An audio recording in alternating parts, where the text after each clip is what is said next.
วันที่23ตุลาคมพุทธศักราช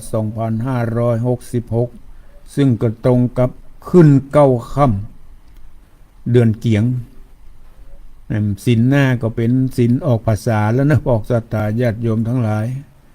ไผที่เข้าพรรษาแล้วมาวัดทุกวันพระวันศีลก็เป็นบุญเป็นกุศลได้มาทำหน้าที่ของพุทธศาสนิกชน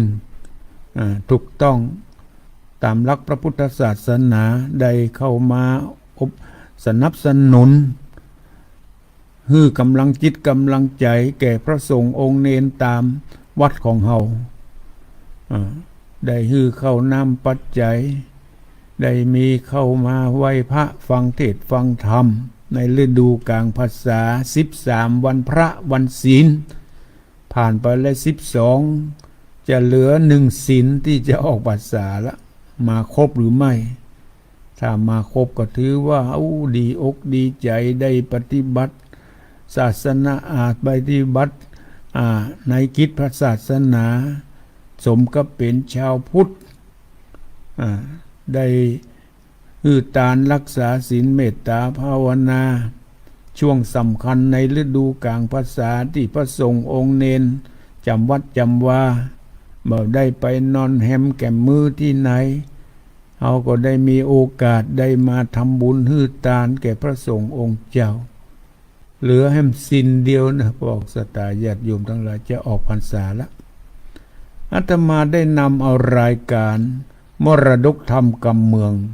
มาเทศนาฮื้อกระปออกศรัทธาญาติโยมทั้งหลายเป็นประจำทุกวันจันทร์ตั้งแต่เวลา6 โมงถึง7 โมงเช้าวันนี้ได้นำเอาพระธรรมเทศนาปืนบ้านล้านนาของเฮาหลังจากที่ได้เทศนาจบในเรื่องภัยราชกุมารวันนี้จะได้นำเอาพระธรรมเทศนาเรื่องหมอกมุงเมืองมาเทศนาคือกระปออกศรัทธาญาติโยมทั้งหลายเป็นสำนวนของท่านพระครูโอภาสคณาภิบาลอดีตเป็นเจ้าคณะตำบลและเจ้าอาวาสวัดหมื่นสารจังหวัดเชียงใหม่เป็นได้เขียนไว้เมื่อหลาย10 ปีก่อนบัดนี้จะได้นำเอามาถ่ายทอดคือกระปออกศรัทธาญาติโยมทั้งหลายได้รับฟังก่อนอื่นต้องขอขอบคุณอนุโมทนาต่อเจ้าของสถานีวิทยุทุกที่ทุกแห่งที่ได้มีจิตเป็นกุศลได้นำเอาพระธรรมเทศนาของพระคุณเจ้าทุกรายการจะเป็นแบบบรรยายก็ตามแบบเทศนาแบบพื้นเมืองก็ตามทุกรายการโดยจิตกุศลของเจ้าของสถานีวิทยุทุกที่ทุกแห่งได้เกาะเกี่ยวเอาสัญญาณนี้ไปออกอากาศคือกระปออกศรัทธาญาติโยมทั้งหลายได้รับฟังอยู่ที่บ้านที่จองโดยอัธยาศัยตามอิริยาบถทั้ง4นั่งนอนยืนเดินฟังได้สะดวกสบายบางพ่องก็นอนห่มผ้าตวบรับนอนห่มผ้าตวบเปิดฟังอยู่นี่ก็สบายไปแฮมอย่างหนึ่งแก่งดีควายงามก็ก้อยลุกก็ได้คือลูกคือหลานทำอาหารกับข้าวเรียบร้อยผู้สูงอายุผู้เฒ่าผู้แก่พ่อแม่ก็พักผ่อนตามอัธยาศัยนี่เป็นบุญเป็นกุศลแก่เจ้าของสถานีวิทยุเป็นบุญเป็นกุศลแก่ปออกศรัทธาญาติโยมทั้งหลายที่เปิดเครื่องรับฟังพระธรรมเทศนาขอขอบคุณและอนุโมทนามาณที่นี้ตัวยลำดับต่อไปอาตมาจะได้เทศนาธรรมเรื่องหมอกมุงเมืองเป็นลำดับต่อไปก่อนอื่นขอขอบคุณแม่เดือนเพ็ญทิมวางท่านพระครูวรณะพระครูวรธรรมนาถวัดหนองเหียงที่ทักทายมาขอกราบนมัสการด้วยความเคารพท่านพระครู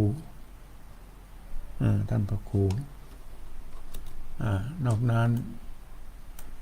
ขอขอบคุณทุกท่านเนอะที่ได้ทักทายมาทางเฟซทางไลน์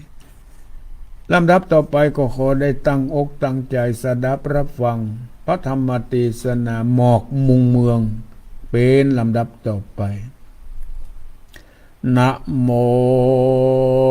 ตัสสะภะคะวะโตอะระหะโตสัมมาสัมพุทธัสสะอิตังทุกขังอริยสัจจังจาติปิทุกขามรณัมปิทุกขันติ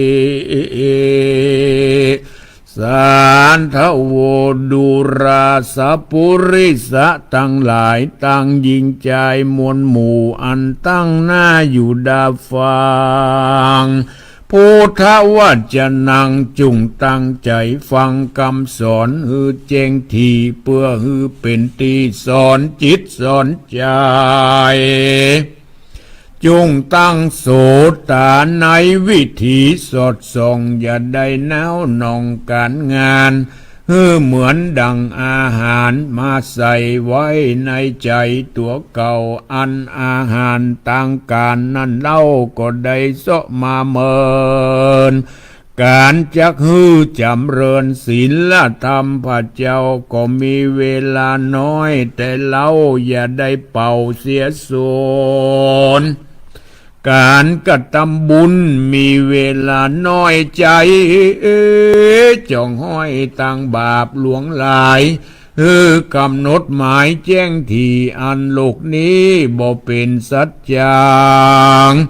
ตามดังที่พระพุทธังกล่าวไว้ว่าโลกลุ่มใต้มีทุกข์นักหนาเป็นทุกข์ด้วยหลักลาจะลาเท่าแก่ปีนตุกเมื่อพยาธิแผ่เบียนตนตุกเวียนบนตายเกิดมันบ่เป็นตีพระเสริฐสักภาการเต้ามีแต่พระนิพพานส่องแจ้งตามดังพระแสงเทศนาจากได้กิตนาไปหน้านี้เด็ดเตอปาหูทุกขาอะยังกายโยอันว่าความทุกข์ทั้งหลายในโลกแสนทุกโศกเวทนาก็เพื่อกิเลสตัณหาตัวอวิชชาปาเกิดเป็นที่กำเนิดแก่ทุกข์ทั้งหลายมีมากมายหลายหมู่ตัณหามีอยู่3ประการคือกามตัณหาความผาทนาใครได้หูมเอาหุ่มเอาใจใฝ่ตั้งดีตั้งงามตัณหาตัวนี้ติดตามบ่หยุดบ่หย่อนบ่หูจักผ่อนวันยามติดตามโดยรูปและนามปัญจขันธ์ตังหาลวดเป็นค่าแห่งตัณหาถมแน่นถมหนาด้วยกิเลสบ่มีเขตบางเบาเกิดความมัวเมาแสนสำร้อนรายพร่ำนา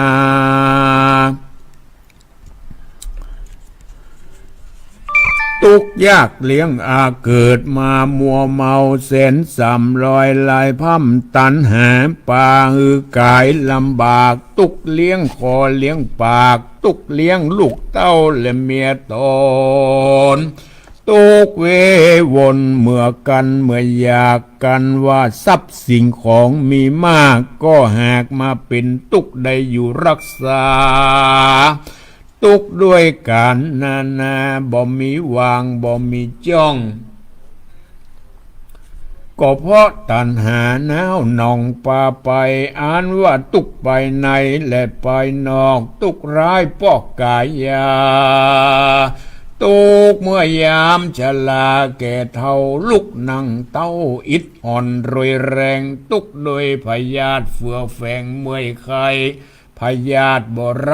มีหลวงหลายมรณะปิตุกขังวิญญาณังตุกเมื่อวิญญาณได้ปัดได้พราก ลูกหลานมากตั้งเข้าขังของมาแม้นจักเอาเงินเอามาของแลกไทยมันก็บ่ได้จักคืนมาก็ย้อนรูปปะกายยาอยู่บ่ได้โตกอยู่ใต้อนิจจังนี้แหละนาภาวะตัณหาตัวทวนสองนินาแถมเราตุกไม่เอาไปในด้วยมีใจอะไรติดข้องในภาวะห้องแห่งสงสารบ่ผันเอานิพพานหวังรอดดับทุกข์ทอดกังวลยังใครตายมาเกิดเมืองคนลมไตอันตีมไปด้วยความทุกข์ยากไร้บ่เป็นแก่นเป็นสารล้างพ้องกระทำบุญฮือตานยังบนบานหวังรอดจันฟ้ายอดไปบนภาธนาปินตีว่าบุตรเทวดาตูนวิเศษยังก็ยังบ่เสียงเขตแห่งตัณหาถึงเสียงกำหนดมาตึงมาควายกับปิดได้มาเป็นคุณก็ปีนทุกเววนกับตายกับเกิดลางคาบก็เกิดเป็นสัตตริชานมีทุกหาพระมารบ่ได้อยู่ในโลกใต้เววนฮือผันเอาเมืองบนจันยอดดับทุกทอดคืนเนรปานวิภาวะตัณหาทวนสามแถมเล่าปีนตัณหาเอาหมกไม้ตีไข่เป็นตัวของตัวเก่าบ่ฮือกับกายใจมุ่งหมายมันเตียงมันจังบิดเบียงตามโลกธรรมตั้งแปดอารมณ์แขวดเป็นอิทธารมและอนิจฐาลมตุกทางทมเมื่ออารมณ์อันบดีมาถูกต้องใจจ้องก้องยินดีแต่โลกีโลกเฮานี้เข้าใจว่าความสุขมีเท่านี้ก็เพื่ออวิชชาปกงามสุตาธรรมังปัญญาบ่หันดวงธรรมอันผาเสริฐลางเตือตุกน้อยน้อยเกิดก็ว่าตุกแน่นตุกหนาสัมมาปีนจมเป็นด่าว่าร้ายเสียดีกว่าที่แต่ลูกหน้าก็หากยังจักมีเข้าใจว่าตายเป็นผีดับวอดมวยเมียนจอดบอกกลับขึ้นมาเกิดไปลุนมาเข้าใจว่าโลกสาบสูญเสียเป่าวิภาวะตัณหานี่เล่าบ่ผิดแบบเบ้าอุเฉติติโกตัณหาปาโลงเกิดเป็นทุกข์เดือดตั้งมวลจาเลนาเมื่อใดตัวตัณหาและอวิชชาบอกกลาดบอกปุ้นจากบ่วงบาทแห่งโอคะวัตสงสารบ่หันต่างนิพพานโดยง่ายย่อมเวียนเกิดเวียนตายสาปุริสาตั้งหลายอย่าได้ปากันพมาทลาสาจงปากันหาโอกาสทำบุญฮือตานปั๊มเป่งบุญอันจักเป็นกุลไปนาฮือตั้งอยู่ในศีลห้าและศีลแปดประการและบริจาคทานไปอย่าขาดจอจักใดปูนจากบ่วงบาทแห่งพระยามารอันว่าทุกในมนุษย์สงสารหาประมาณอันนับบ่ได้ทุกเลี้ยงคอเลี้ยงไส้จุวันยาม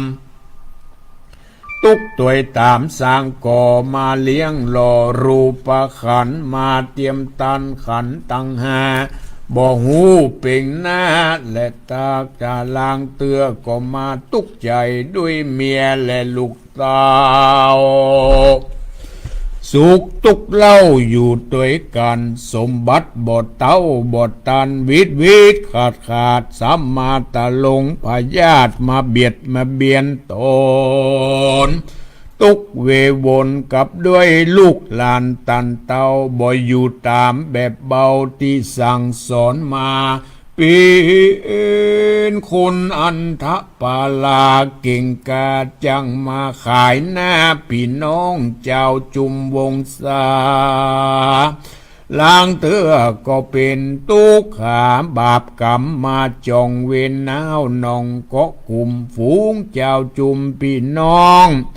มาบอดตัดลงป้องตึงหากันก็ย้อนแย่งชิงสมบัติของนานาอ่านตกตอดมาจากพ่อแม่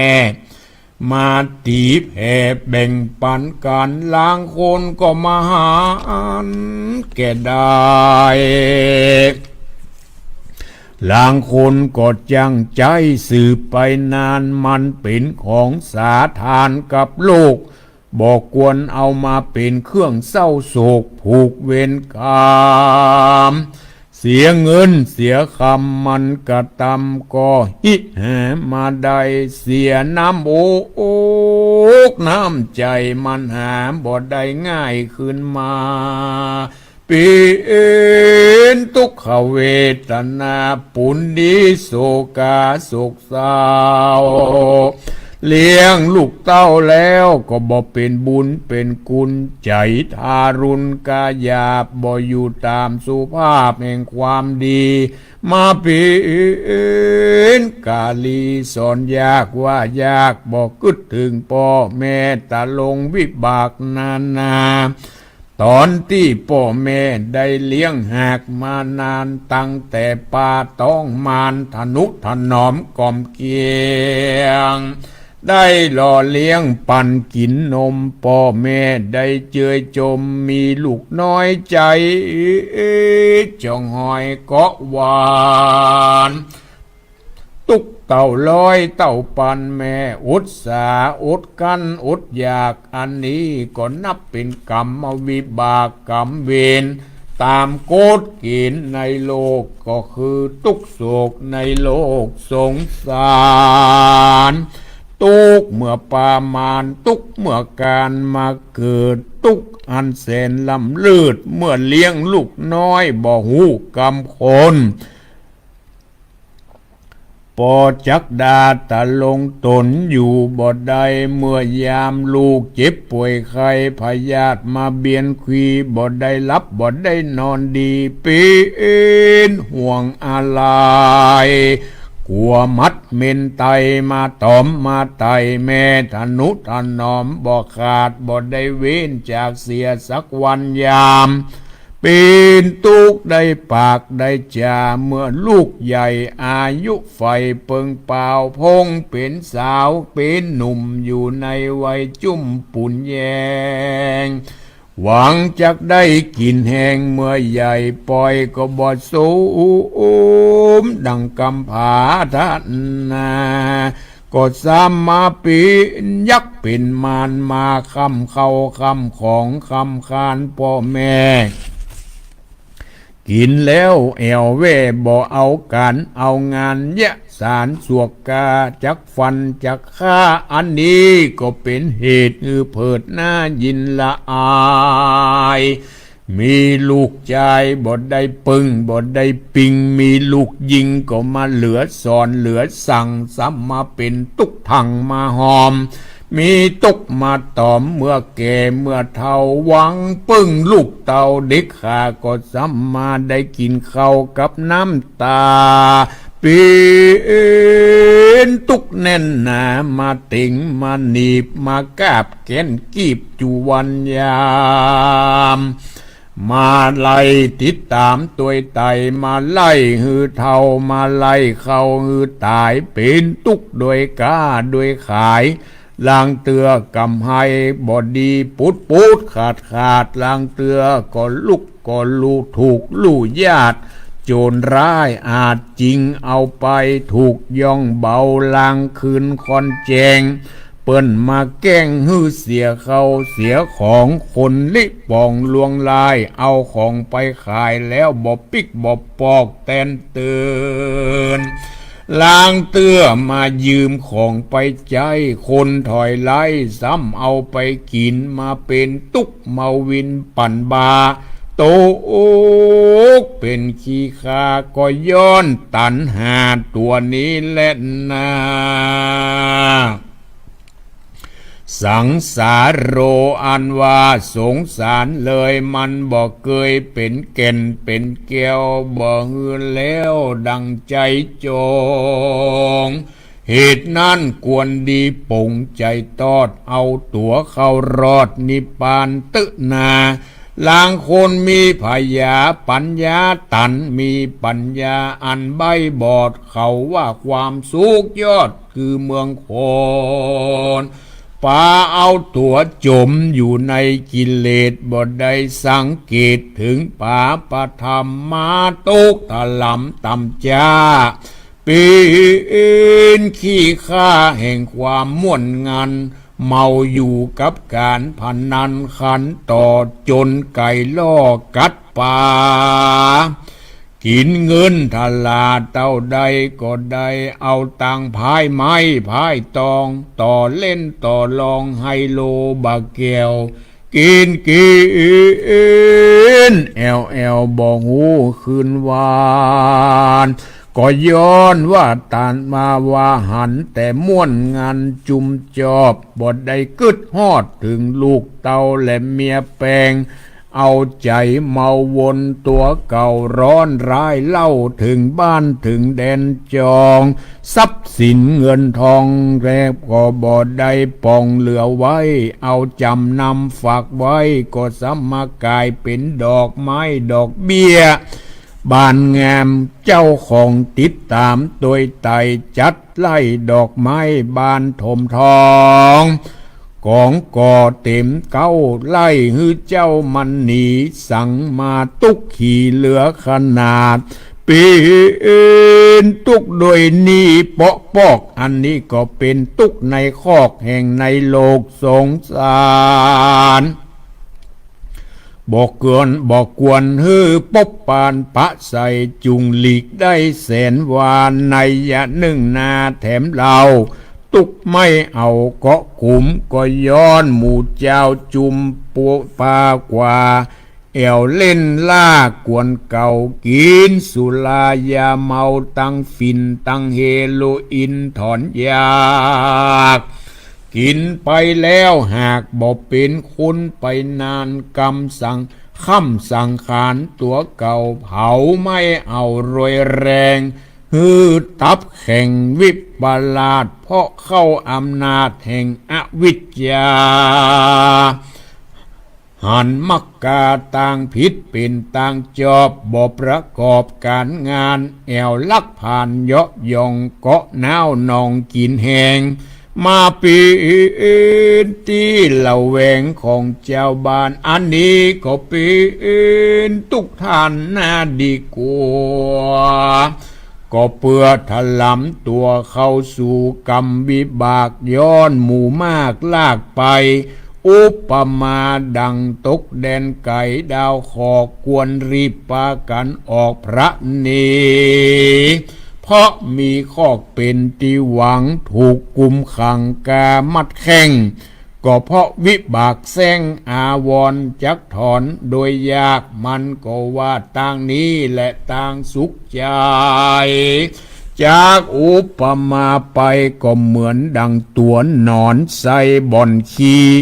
ว่าตัดตินี่เป็นสวรรค์ของมันเป็นที่สุขสันต์แห่งมันดีตีแต่ตกเอาวิจีจมกว่าวิบากมาถูกมาถมบ่ได้เจยจมในโลกเป็นทุกโศกยาวะจีวังจาและนานิรันตรังทุกขังก็ยังบ่สุดเสียงขีดตามดังพระพุทธเจ้าติดเทศนาว่ามีมูลมาจากตัณหา ตุกด้วยการอยู่คาวากับเมียลูกเต้าตุกทรัพย์สิ่งของยังบ่ตุนบ่เต้าเสาะหาเจ้ากินแหงกำลังบ่แข็งอิดอ่อนปอมบ่ได้ยุดได้ย่อนก็ยังบ่หอนมีเงินตุกหกเหินขึ้นล่องก้าขายต้องเมาวินก็ย้อนด้วยการกินเลี้ยงต้องเลี้ยงสายลางเตือก็ห้องให้อยู่คนเดียวได้กลางวันก็ได้ขายลางวันก็บดจอยตกต่ำก้อยเด่นมือและนาสู้จะนาเลยจำจือไว้อย่าหอนใบไล่พยาอย่าได้พมาทลาสาตุกต่ำตายตันหาบอดใบจังฮือวำวายลางคนจนปอชิบหายงัวควายบ่เหลือบ่ค้างให้นาเตแตกมั่งเปปังย้อนตุกขังใครมีใครได้มาใส่เล็กใส่เบอร์ใส่หวยเพื่อใครร่ำรวยเมื่อแก่เมื่อเฒ่าอันนี้ก็นับเข้าความโลภมัดเฉละธรรมตัณหานำปาโลภหวังแข่งจุกเมาวินลางวันบ่นนากินเลี้ยงต้องเลี้ยงไส้ขอมีไว้ฮื้อใส่มาใส่ใบใส่หวยซ้ำมาแซงสวยแต่เราป้อยมาปาของเก่าจมไปจอยวอยจุมตั้งลอยตัวกันปันเสียงโมดเลี่ยนเกียงย้อนใครเป็นเศรษฐีปัญญาปาลมีบอกเกกาก็ใครมามึนตาสองฟ้าแข่งตะวันวาสนาบอดตึงตันฟังลวงปล่อยมาตุกบ่วงบาทตุกโหลางพองกึดปาโลมัดไม่หันเปื้อนมีผัวใครมีใครใดยังสิ่งของใจนาบ่มีเงินทลาไปเอายืมมาไว้ก่อนแล้วก้อยพรเป็นค้างเป็นข่าวก็เป็นตุกเปิงเปล่าหนิงหนีบเหมือนปูกีบข้างนางเอวตุกเป็นแถวสืบกว้างเหมือนกรรมมาก่อสร้างนี้ไว้กับหอกับเฮือนถึงกำหนดเดือนมาควายเจ้าของนี่มาถามไทยทวงเงินหวังความเจริญเอาหน้าซ้ำมาตกต่ำจ้าปีนค่าแห่งตันหาจะเล่นนาอาโหวัตตาโอยหนอ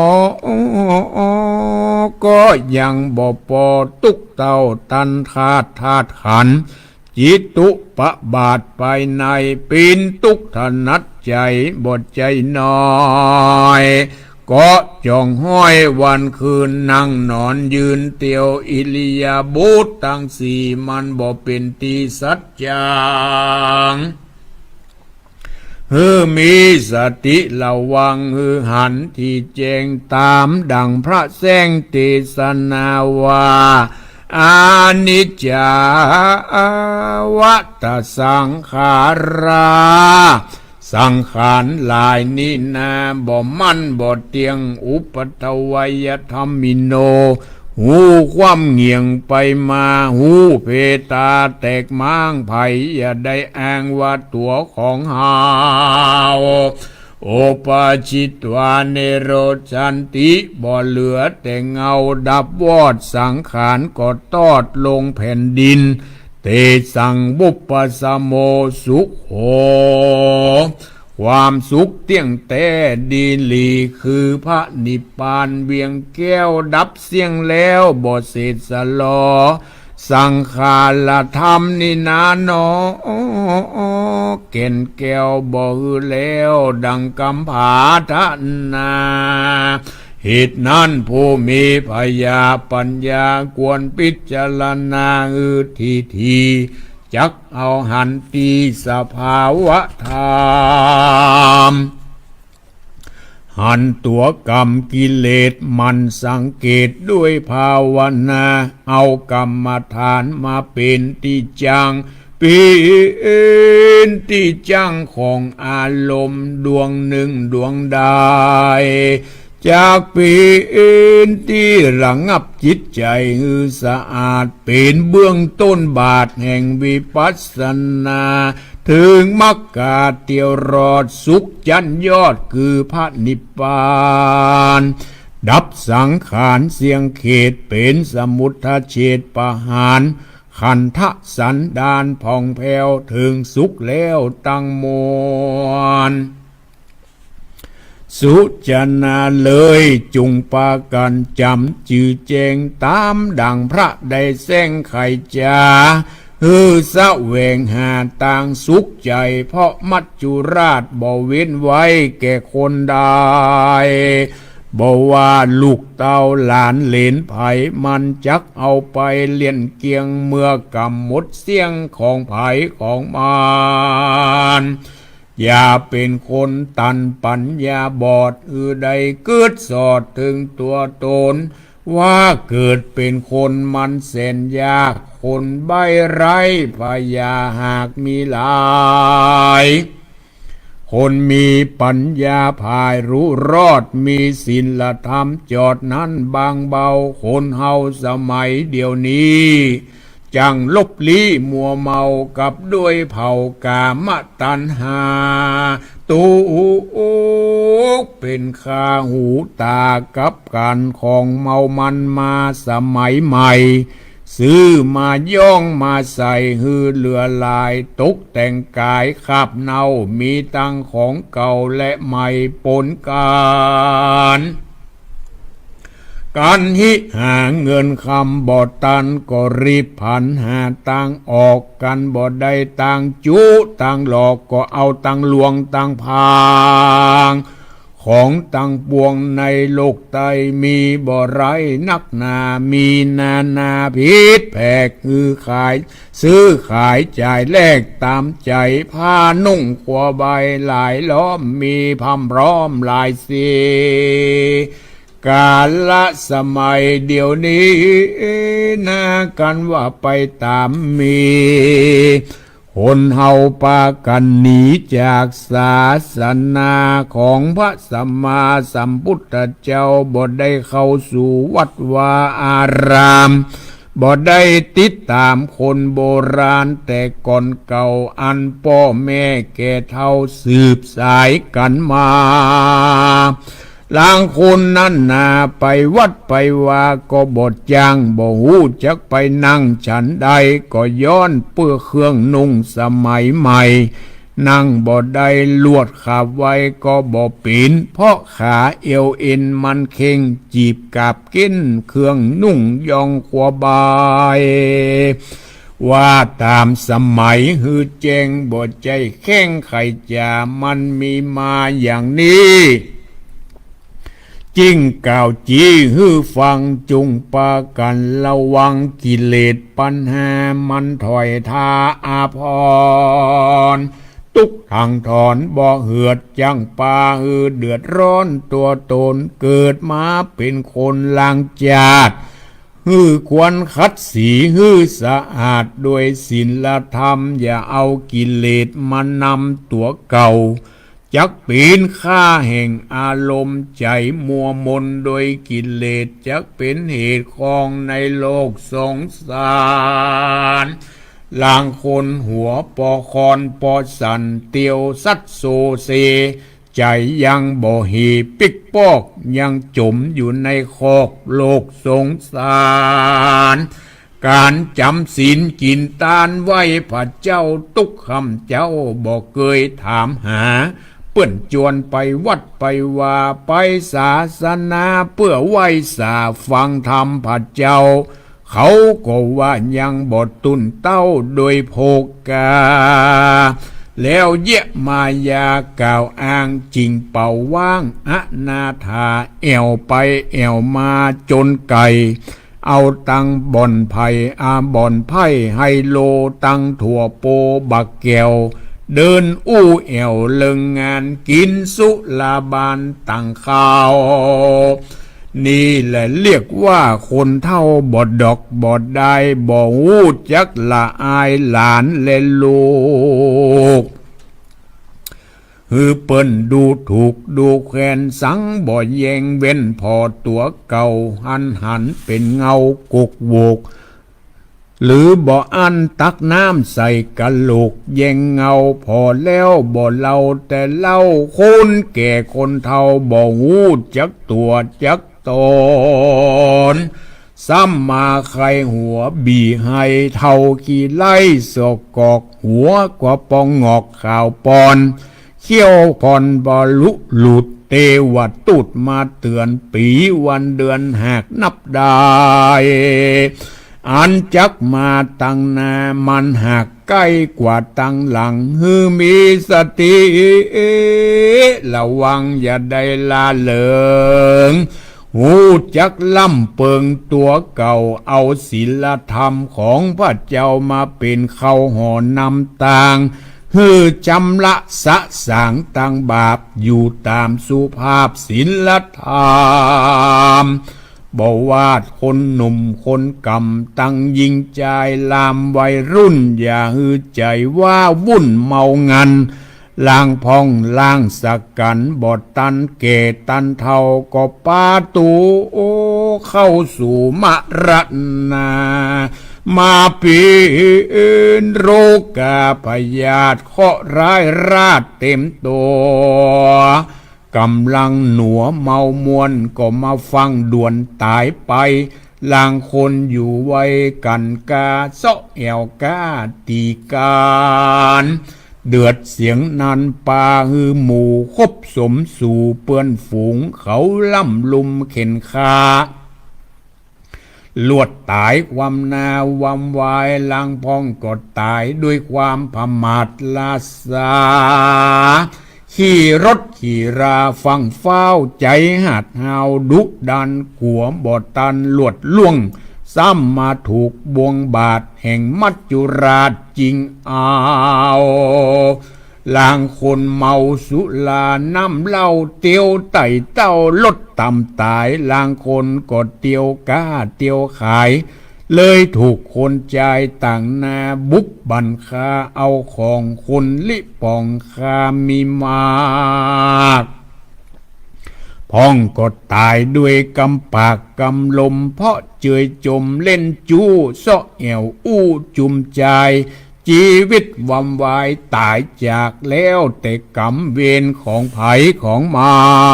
รล้างพองใจมีมันสักกันมาตีฟันปั่นบา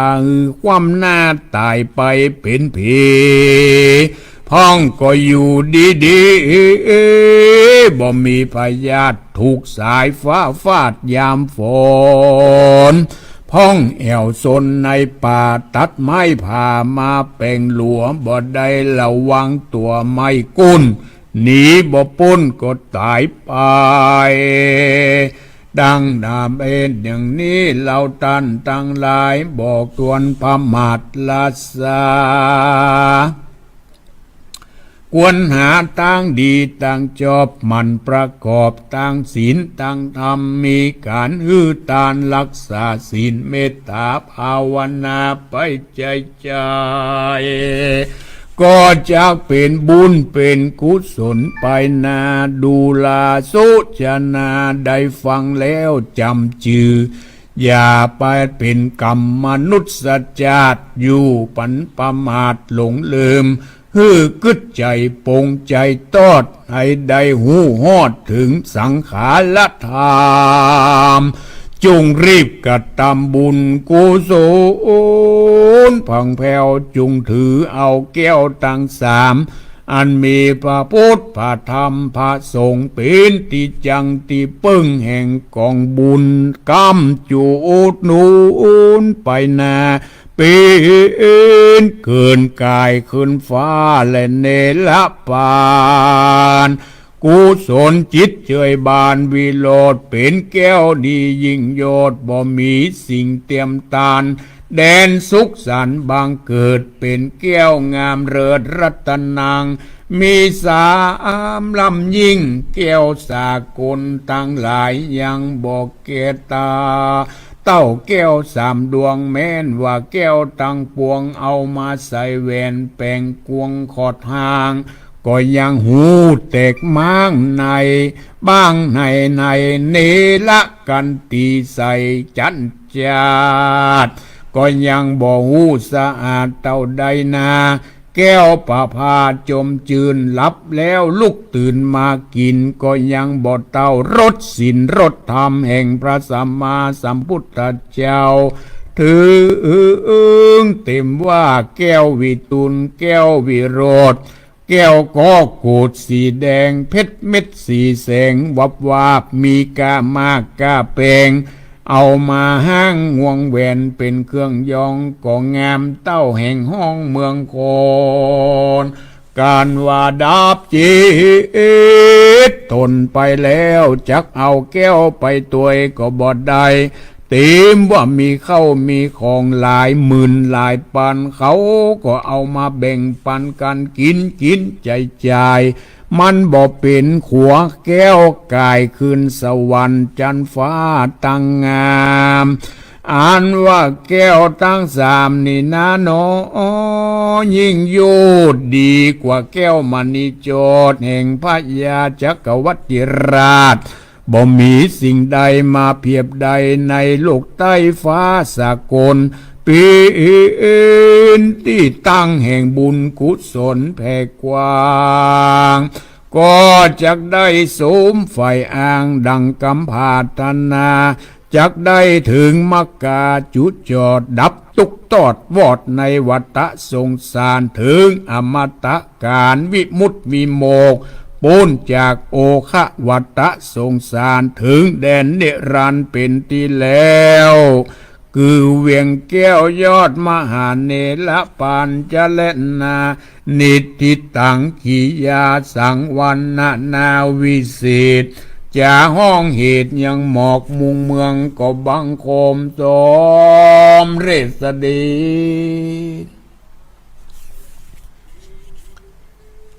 พระธรรมเทศนาเรื่องหมอกมุงเมืองก็ได้จบลงไปเป็นคำสอนเป็นคำเตือนสติปอกสตาญาติโยมทั้งหลาย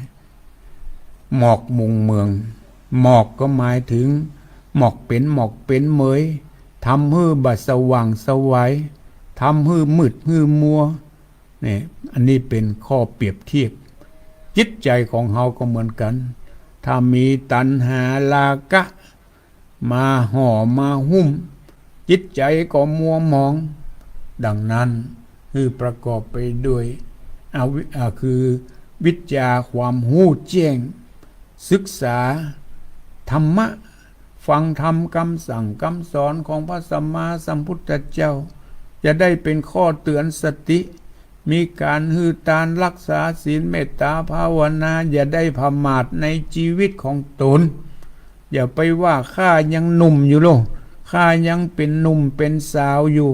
ข้าบัดจากโลกนี้ไปง่ายเตื้อนี่ถือว่าประมาทในชีวิตประมาทในวัยคนเฮาหูวันเกิดแต่บ่หูวันตายดังนั้นรีบคงควายรีบก่อสร้างสมบัติภายในของตนไว้ในขณะนี้ในเดี๋ยวนี้อาตมาได้ใจเวลามาพอสมควรขอรับสายกันนะใครที่จะโทรมามาจาโทรมาที่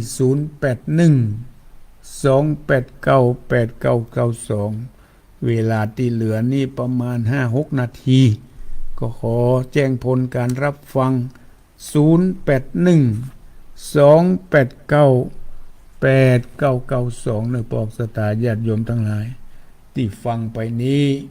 เป็นสาระคำสอนของพระสัมมาสัมพุทธเจ้าเพื่อเป็นข้อเตือนสติแก่เฮาท่านทั้งหลายให้ตั้งอยู่ในแต่ความดีปฏิบัติในทางที่ดีเวลาเหลือบันนักแล้วเราต้องรีบเตรียมพร้อมค่อยๆเตรียมพร้อมในการทำความดีสร้างบุญสร้างกุศลฉ เจริญปนพระพิสาเจ้าสังฆโอ้แม่หลวงสายฝนฟังอยู่เนาะตีห้าก็ออกก็เจ้าฮะตีห้าก็ออกค่ะตีห้าก็ออกวันนี้เต้นท่านครูฟังสักคำเพราะว่าไปทอดอันนี้เทศเรื่องดาวีไก่น้อยช่วงแรกฟังชัดเจนดีเนาะไม่หลวงเนาะชัดเจนดีจ้าถึงเฟซวิทยุโอ้ขอบคุณเด้อบุญรักษาอยู่ดีมีสุขเจริญปนเราไว้สารอบ2ครับผมโอ้น้องเบลว่าอย่างใดวันนี้ฟังแล้วก็ทำให้เราได้ข้อคิดเยอะเหมือนกันนะครับโอ้ได้ข้อเตือนสติเนาะเรื่องของอันสวรรค์นิพพานเรื่องของหลายๆอย่างนะครับเนาะกระทำไปเถอะปฏิบัติไปเรื่อยๆเป็นบุญเป็นกุศลขอบคุณน้องเบลเนอร์ขอบคุณน้องเบลเนอร์บุญรักษาอยู่ดีมีสุขน้องเบลมาเดี๋ยวนี้เพิ่นไปอยู่ตังลำปางวะนะเจริญปนโทรมาจากไหนโอ้แม่น้อยตาโทกลำปางฟังชัดเจนนะแม่น้อยเนาะโอ้จากบุญเยาวาดลำปางขอบคุณแม่น้อยเด้อบุญรักษาอยู่ดีมีสุขเจริญปนกำไม่สายจ้าเธอโคฟังอยู่นะเจ้าโอ้ไม่ใส่ท้องเนาะเจ้า 98.75 วัดห้วยจองซักในสตีนเจ้าที่ห้วยการบ้านโฮมก็ฟังชัดเจนเนาะสักทีเลยเจ้าบุญรักษาอยู่ดีมีสาระเนาะไก่อันอย่างไก่น้อยดาวีโอ้ฟังอยู่เนาะตอนแรกอ่ะโอ้ดีละเป็นบุญเป็นกุศลเจริญปนบุญรักษาเจริญปนพระสาพระพุทธเจ้าหลับขังเนอโอ้แม่เรือนเนาะโอ้ดีละได้โทรมามาจาคือกำลังใจให้กำลังสาระจะดีเนาะโอ้ก็เช่นเดียวกันฟังไปเรื่อยๆนะแม่เฮือนเนอบุญรักษาอยู่ดีมีสุขขอบคุณขอบคุณที่มาให้กำลังใจกันเจริญปนโทรมาจากไหนฟังตลอดเนอะตาตุ่มโอ้ตาตุ่มนะโอ้ไปฟังอยู่นอฟังอยู่นอฟังในโทรศัพท์ก็ฟังในโทรศัพท์เนาะโอ้อยู่ที่ไหนก็ฟังได้โอ้ขอบคุณแม่กับแก้วบุญรักษาอยู่ดีมีสุขเจริญปนแต่ตัวเจ้าแฟนกับครูโทรมาจากไหนจากบ้านห้วยงี้ตำบลบ้านโพงอำเภอเมืองจังหวัดลำปางเจ้าแม่ยังก็แม่มณีสมบูรณ์เจ้าแม่มณีสมบูรณ์ฟังที่บุญยวาสเนาะเจ้าทั้งครั้งทำพระครูตั้งแต่ตีห้าแล้วเจ้าโอ้ดีแล้วได้วันนี้ได้ฟังธรรม2 ผูกอันนี้ได้ฟังธรรม2 ผูกเป็นบุญโอ้เป็นบุญหูขอบคุณนะแม่เนอบุญรักษาได้โทรเจ้าเป็นยังมีโอกาสก็โอ้ดีละขอบคุณเจริญปนเจริญปนขอบคุณนะแม่เนออาตมาได้ใจเวลามา2 ชั่วโมงรวดละบัดนี้ใกล้จะหมดขอสายสุดท้ายเจริญปนเราเป็นพระเจ้าลุงโอ้แม่ตุมาเกือบบัดตันแล้วนะขอบคุณแม่ตุเนอฟังอยู่เนาะโอ้ขอบคุณนั่นนี่ใครจะยาวไปเนาะยาวไปหน่อยทำยาวไปหน่อยบุญรักษาบุญฟังไปเรื่อยๆเนอะก็เป็นชัดที่ทำใจเดียเนาะขอบคุณแม่ตุบุญรักษาอยู่ดีมีสุขเหมือนกันจุคนอาตมาได้ใจเวลามาพอสมควรวันนี้ขอลำลาไปก่อนเนอะก้อยปะกันในวันจันทร์หน้าวันนี้ก็ขออำนวยอวยพรให้กับพ่อออกศรัทธาญาติโยมทุกท่านจงได้อยู่ร่มเย็นเป็นสุข ในพระบวรพุทธศาสนาจงมีอายุวันนะสุขภละเหมือนกันจุโคจุโคนอายุวันโนสุขังพระลัง